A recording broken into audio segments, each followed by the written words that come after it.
Welcome back to Mountain Connections. I recently had the opportunity to speak with Daniel Carcillo, who played in the NHL for over 9 years. Right now, he's bringing awareness to traumatic brain injury after having many concussions. He's focusing on not only how it affects your physical health, but also how it affects mental health. Let's take a look.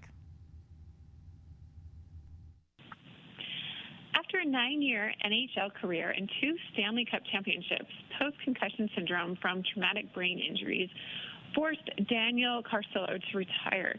He is now working with major universities and researchers to develop evidence-based solutions to health effects from TBI. He's joining us now to share his story and tell us what more needs to be done. Thanks for joining us, Daniel. Thanks for having me. How widespread is the traumatic brain injury problem, and how did your own remarkable story lead you to try and find solutions to help?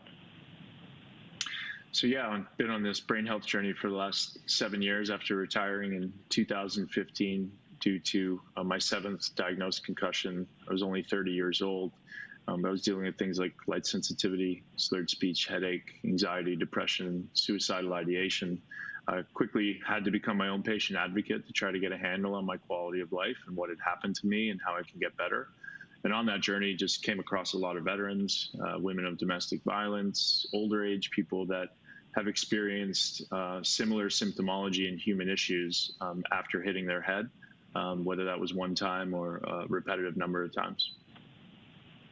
Tell us more about Wasana Health and how it's hoping to accomplish different things to help people of all ages dealing with mental health challenges such as TBI. So right now we're focused on treating the symptomology that arises, both pathologically from anxiety and depression to some of the other ailments like slurred speech and headache and head pressure. So we're doing that in partnership with the World Boxing Council, with academic universities like the University of South Carolina, and we're going through FDA and Health Canada trials to validate everything that we do and try to offer support to the TBI community. And we understand you are partnering with universities and the World Boxing Council to measure the effects of TBI. Can you tell us more about that? Of course, yeah. So data collection, diagnostics, standardizing a care regimen are just a few of the issues that traumatic brain injury as a space face. And so we've partnered with the World Boxing Council, who has collected that data in a very standard way, and we can actually look at it and leverage it. And then we partnered with the University of South Carolina because the World Boxing Council is interested in exercises that we can do before this person goes into the ring and we know they're going to sustain damage. And then you can dovetail that into, with the University of South Carolina, they have a huge ROTC veteran population. So you can imagine how impactful this would be for vets preparing to go to war. And yeah, we're really excited about both of those partnerships and looking to minimize the effects of TBI and the symptomologies that arise.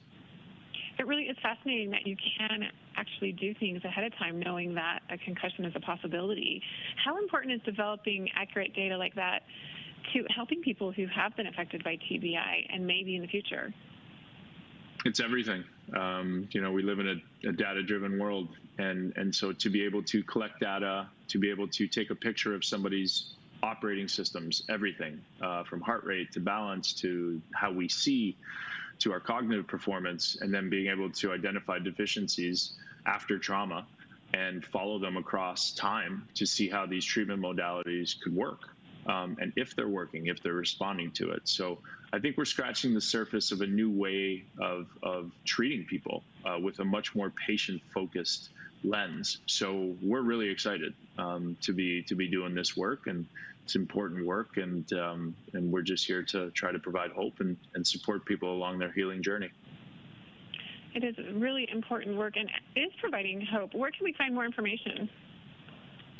WeSanaHealth.com. WeSana Health's on LinkedIn, Facebook, Twitter, Instagram, all the social media platforms, and you can follow me on Instagram as well at Daniel Carcillo 13 or just at Daniel Carcillo on LinkedIn. Thank you so much, Daniel Carcillo, for joining us today. Really appreciate this important discussion about TBI and all the things that you can do before and after, how it affects mental health, and much more, and really appreciate all the work you're doing in this venue. Thank you. Appreciate having me on.